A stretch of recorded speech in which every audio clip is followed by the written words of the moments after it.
So Roger suggested this technique, which I said I would get to the technique. He said, the next time you find yourself embroiled in an argument with someone that's contentious and uncomfortable, say, institute the following rule.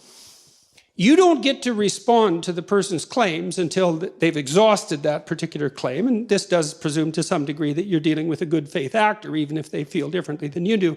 You don't get to respond until you have recapitulated their viewpoint and summarized it in a manner they find acceptable. That's so treacherously sneaky, that rule, because what it means is you have to demonstrate that you attended to what they say closely enough and carefully enough to, first of all, act out validation of the idea that they have an opinion worth attending to. So that's a big deal. Eh?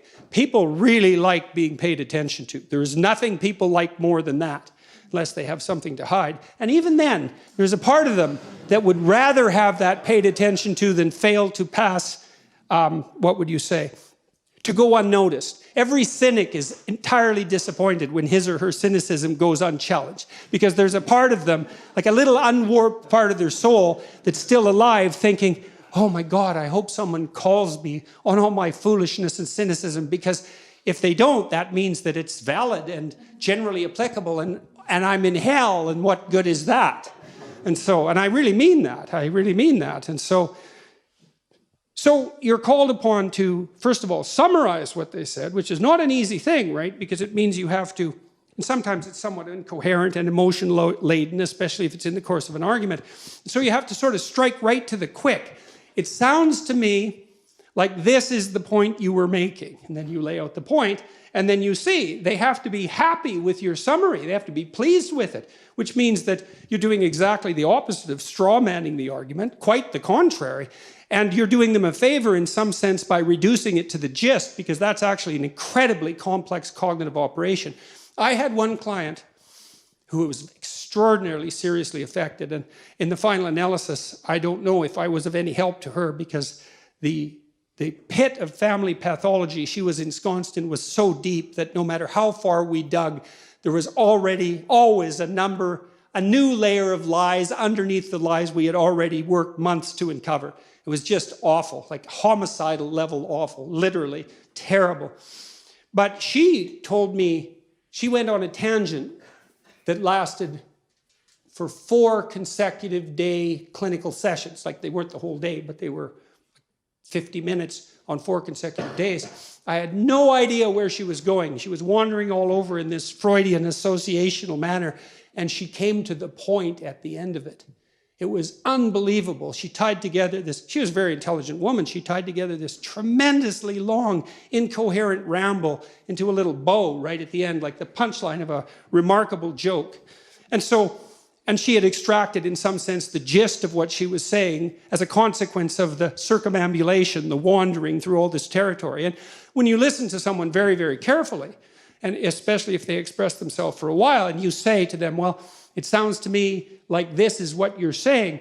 What you're doing is taking a tremendous amount of emotionally laden material, a lot of it unnecessary in the final analysis because of the ensuing synthesis, and offering them a synthesis, which is a great thing to do, especially if they're happy to accept it, because that also means that you did listen to them. So you signified that they were worth attending to, and then you listened to them enough to actually understand what they were saying, to try to understand it, and then you did understand it. And then they're way happier with you, even if you're arguing with them, because at least now they know they can rely on you to be a reliable listener, and that you're not trying to, you know how it is when you're arguing with someone, there's a part of you that really wants to win. It's like, I'm right, you're stupid and wrong. And so the best way for me to demonstrate that is to warp and bend your argument in some, make it trivial in some way it isn't, especially if it's directed to some degree at like elucidating my character flaws and to minimize you in doing so. And if you do that, of course, well, that's not a great road to peace unless you're willing to bring a big club to the argument, and many people are. And instead of listening and trying to make peace and sort things out, they'll use all sorts of subtle forms of suppression in their ensuing dialogue just to keep everything, you know, under the rug or in the closet. I wouldn't recommend that as a medium to long-term strategy, especially if you're trying to bring peace to a household. You have to go through this horribly painful process of listening to the people around you tell you what they think of their lives. And if you do that, then, well, maybe you can all come to a place that is characterized by something approximating genuine peace. And I would say that even psychophysiologically, I mean, when there's tension in a household and multiple, what would you say, systems of value operating simultaneously, there's a tremendous confusion about what should reign supreme, right? And you think, well, nothing has to reign supreme. We can all have our diverse opinions. No, you can't. Not if you're going to live together in harmony. There has to be some overarching structure that unites you. What else is a family if it's not an overarching structure that unites you? Now, within that, there can be tolerance and even appreciation for necessary individual differences, and obviously there should be, but that doesn't mean there's not a higher unity that the entire organization, let's say, is striving for in some manner, and not only striving for, but pining for, or even dying for. And I don't use those words lightly. Like, the absence of that incorporating higher structure is a felt sense of catastrophe on the part of the members of the family. They're always at each other's throats. They're interfering with each other's goals. They can't listen. They're in a chronic state of hyper-arousal because they don't know what to do ever. They're hopeless because no goals have been clearly defined, and we experience almost all our hope in relationship to defined goals. So this isn't some, what would you say, humanity's myth or some reality that isn't as concrete as everything that you see before you. It's quite the contrary. And as far as Rogers was concerned, well, you had to let people talk to find out what they thought, so they could find out what they thought, so they could move towards something, so they could move away from hell, because that's certainly what you see in clinical practice. I mean, people are suffering in ways you can you can probably imagine, because no doubt many of you have either been there or seen people who were there, lived with them. To move away from that's more real than anything else. If pain is more real than anything else, what's even more real than pain is whatever we have to fight off the pain. And that's free speech. It's identical with freedom of thought.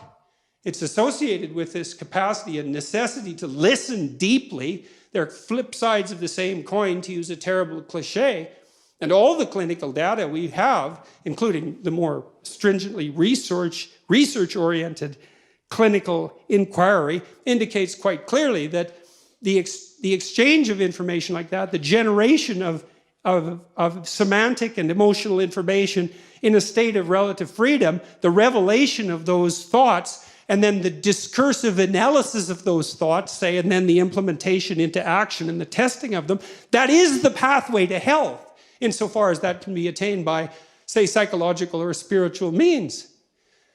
And so that's why free speech is not just another freedom or right among many. It's certainly not viewpoint diversity or anything like that. It's the mechanism by which we generate the conceptions that allow us to organize our experience in the world. It's that mechanism. And more than that, it's the mechanism that allows us to reformulate and criticize those conceptions when they've become outdated and sterile, to dissolve them into a chaos that we have to contend with while it's occurring, and then to reanimate them in a new form so that we can move into the future. And so if you're concerned with the oppressed, let's say, why in the world would you oppose free speech? It's the only thing the oppressed have. And if you don't understand that, I would say, well, that's either an ignorance that's so deep that you should remediate it as rapidly as possible, or a malevolence that's so appalling that you should face it even though you'll face it at your peril. And so you can't come to a university like this that's been a bastion of free speech, in a country that's been a bastion of free speech and a light unto the world in that regard for 1,000 years, and all due credit to all of you for that. It's like, don't forget this. This is the fundamental thing.